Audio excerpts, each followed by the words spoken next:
Assalamualaikum warahmatullahi wabarakatuh. Selamat pagi anak-anak ibu, apa kabar kalian semua? Ibu harap kalian semua dalam keadaan yang sehat ya. Anak-anak, pada masa pandemi seperti saat ini, kalian harus tetap semangat belajar ya. Walaupun kita melaksanakan pembelajaran secara daring di rumah masing-masing. Ibu harap pandemi ini segera berakhir sehingga kita bisa bertatap muka di sekolah seperti biasanya. Anak-anak, pada kesempatan kali ini Ibu akan membahas tentang tema 2, subtema 1, pembelajaran kedua, yaitu tentang sistem pernafasan, sistem pencernaan, dan sistem peredaran darah pada manusia. Anak-anak, perlu kalian ketahui bahwa manusia memiliki sistem pernafasan, sistem pencernaan, dan sistem peredaran darah seperti gambar berikut ini. Ada sistem pernafasan, sistem pencernaan, dan sistem peredaran darah. Nah, materi yang akan kita bahas pada kali ini yaitu terkait tentang sistem pernafasan pada manusia. Untuk lebih jelasnya, simak penjelasan Ibu sampai akhir ya. Anak-anak, sebelum memulai pembelajaran pada pagi hari ini, Ibu akan membacakan tujuan pembelajaran pada kali ini.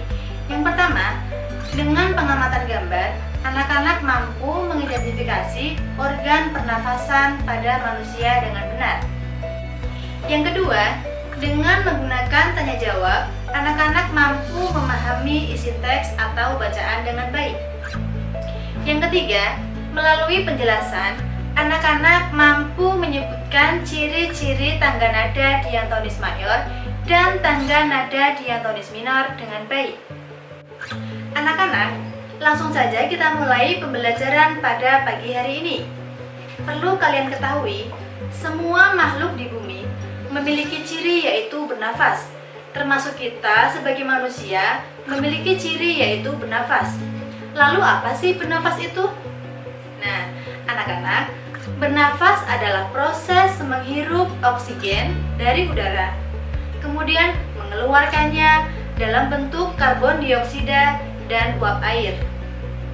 Nah, anak-anak, berikut ini Bu Septi tampilkan tentang fungsi organ pernafasan pada manusia agar anak-anak lebih memahami proses pernafasan pada manusia. Nah, anak-anak, yang pertama ada hidung. Kalian pasti punya hidung semua kan? Nah, di dalam hidung terdapat bulu hidung. Apa sih fungsinya? Bulu hidung berfungsi untuk menyaring debu dan kotoran yang terbawa oleh udara. Selain bulu hidung, di dalam hidung terdapat juga selaput lendir. Fungsinya untuk mengatur suhu udara yang akan masuk ke dalam tubuh. Nah, anak-anak, yang kedua ada faring. Faring merupakan penghubung antara hidung dan laring atau pangkal tenggorokan. Pada faring terdapat epiglotis yang berfungsi sebagai pembatas antara saluran pernafasan dan saluran pencernaan. Nah, selanjutnya ada laring atau pangkal tenggorokan. Pada laring terdapat pita suara, di mana pita suara akan bergetar ketika kita sedang berbicara. Nah, anak-anak, sekarang coba praktekkan seperti Bu Septi. Pegang sebelah sini, kemudian kalian semua berbicara. Ada yang bergetar bukan? Nah, itulah yang dinamakan pita suara yang terdapat pada laring atau pangkal tenggorokan. Selanjutnya ada trakea. Trakea merupakan penghubung dari laring dan paru-paru. Pada trakea terdapat selaput lendir dan rambut getar yang berfungsi mencegah debu, kuman, dan kotoran yang tadinya masih terbawa oleh udara sehingga tidak ikut masuk ke dalam paru-paru. Nah, selanjutnya kita sampai ke bronkus, di mana bronkus ini memiliki dua percabangan, yaitu di sebelah kanan dan sebelah kiri yang disebut bronkeolus, di mana terdapat pula gelembung-gelembung udara yang disebut alveolus. Anak-anak, alveolus berfungsi sebagai tempat pertukaran oksigen dan karbon dioksida. Nah, selanjutnya kita kita sampai ke bagian yang paling penting, yaitu paru-paru yang menghubungkan langsung ke jantung kita. Jadi, nanti oksigen akan ikut mengalir bersama darah yang dipompa langsung oleh jantung kita. Nah, anak-anak, seperti yang Ibu jelaskan tadi, sekarang kalian semua sudah tahu kan fungsi organ pernafasan pada manusia? Nah, selanjutnya Ibu punya teks bacaan yang berjudul Bernafas Setiap Hari. Nanti bisa kalian baca dengan cara menekan tombol pause di layar handphone masing-masing atau di layar laptop kalian masing-masing. Setelah membaca, bisa kalian tekan play lagi ya. Nah, anak-anak, sudah selesai membaca semua? Untuk lebih bisa memahami isi teks bacaan yang cukup panjang tadi, Bu Septi minta anak-anak menjawab beberapa pertanyaan yang telah Bu Septi buat. Ada 5 pertanyaan. Nanti jawabannya bisa ditulis di kertas buku masing-masing, sehingga anak-anak bisa mengetahui isi atau rangkuman teks bacaan yang berjudul Bernafas Setiap Hari yang telah kita baca bersama-sama tadi. Baik anak-anak, setelah menjawab beberapa pertanyaan tadi, tentunya kalian sudah bisa memahami isi bacaannya ya. Selanjutnya, Bu Septi ingin bertanya, pernahkah anak-anak bernyanyi? Pernahkah anak-anak kehabisan nafas ketika bernyanyi? Pernah ya pasti. Kenapa hal itu bisa terjadi anak-anak? Hal itu bisa terjadi karena kita belum bisa mengontrol pernafasan kita. Apalagi ketika nada yang kita gunakan cukup tinggi. Hal itu bisa kita atasi dengan cara memperbanyak latihan vokal tentunya. Selanjutnya, dalam bernyanyi, kita akan mengenal 2 tangga nada, yaitu yang pertama, tangga nada diatonis mayor, yang kedua, tangga nada diatonis minor.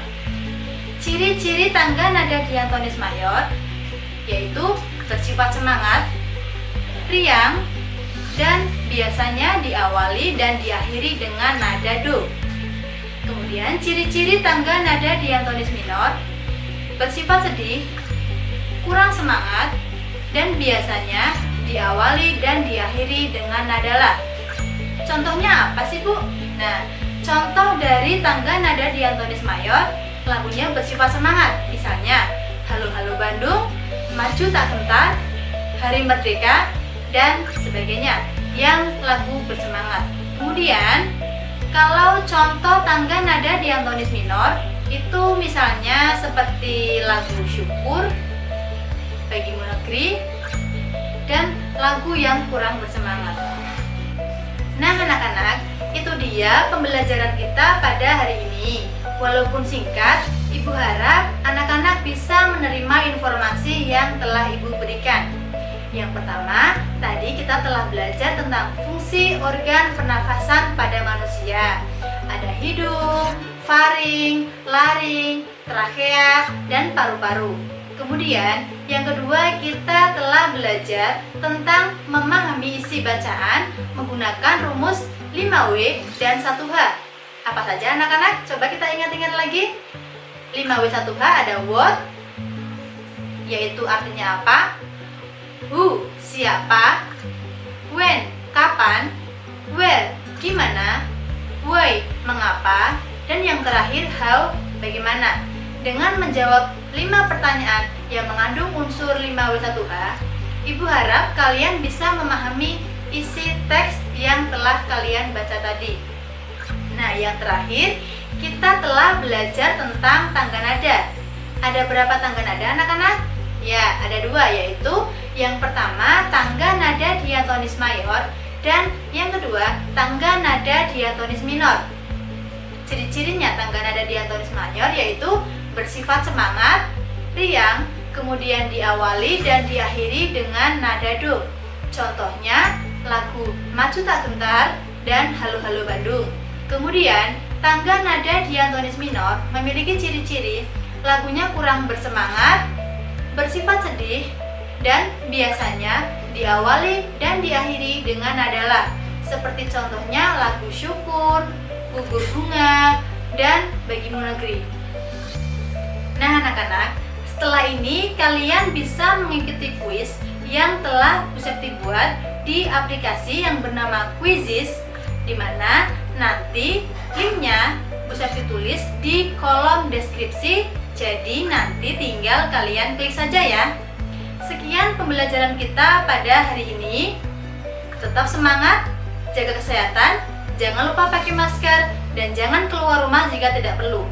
Wassalamualaikum warahmatullahi wabarakatuh.